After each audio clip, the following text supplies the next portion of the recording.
La violencia en la familia no es igual a la que se presenta en la calle, en el trabajo o en la escuela. Desafortunadamente, la violencia familiar ocurre donde deberíamos estar más seguros, nuestro propio hogar. La violencia familiar ocurre cuando uno de los integrantes de la familia abusa de su autoridad, su fuerza o su poder para someter a sus miembros. El maltrato como una forma de violencia en cualquiera de sus formas es un acto de cobardía y en ningún caso se justifica. La violencia se puede manifestar en diferentes grados, mediante conductas agresivas que van desde gritos, insultos, burlas, ofensas, silencio, indiferencia, castigos, golpes, hasta casos de violencia sexual, privación de la libertad o lesiones que pudieran desencadenar un homicidio. Muchos son los factores que facilitan que el agresor ejerza violencia contra los miembros de su familia, teniendo como base la subordinación económica, moral y emocional de las víctimas con el agresor. Igual si el agresor tiene alguna adicción, problemas psicológicos o incluso enfrenta problemas laborales, entre otros. Una familia en situación de violencia no convive en armonía, por lo que la estructura que la forma se vuelve muy frágil. Y así, no se disfrutan los grandes momentos que la forman, como el crecimiento de los hijos. No hay solidaridad en las etapas económicas difíciles. No se disfrutan los eventos naturales de una familia, como nacimientos, graduaciones, bodas o vacaciones, por ejemplo. Si aprendemos a reconocer las distintas situaciones que pueden llevarnos a la violencia, podremos resolverlo. El agresor puede ser cualquier miembro del clan y generalmente maltrata a los menores a través de castigos, regaños, coscorrones, jalones o pellizcos.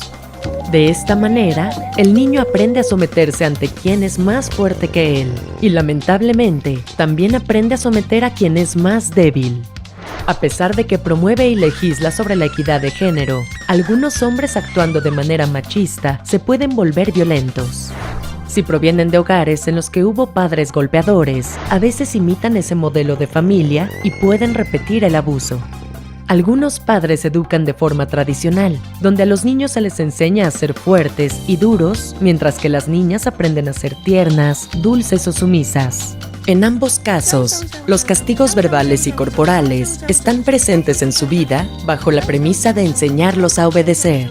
Los agresores tienden a justificar el maltrato como resultado de la provocación o la desobediencia, sin comprender que solo logran crear resentimiento en ellos, afectar su autoestima y hacer que sean incapaces de amar, repitiendo el ciclo de la violencia.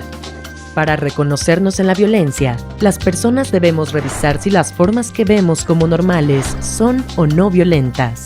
Por ejemplo, para corregir a nuestros hijos, debemos identificar cómo actuamos con ellos.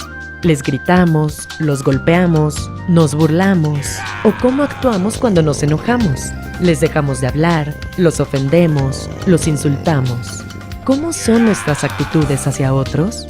Para saber cómo actuamos ante las diversas situaciones, es fundamental conocer nuestra personalidad, es decir, todas las características, actitudes y rasgos relativamente estables de una persona que son responsables de su comportamiento en diversas situaciones. El ser humano necesita aprender a desarrollar una forma sólida de vida que le permita hacer frente a cualquier situación. Nuestras leyes nos protegen con derechos y oportunidades para desarrollarnos y convivir en una ciudad en armonía y paz. Para que esto sea realidad, debemos evitar la violencia en cualquiera de sus formas, reconociendo los hechos sin paralizarnos ni avergonzarnos, jamás callando.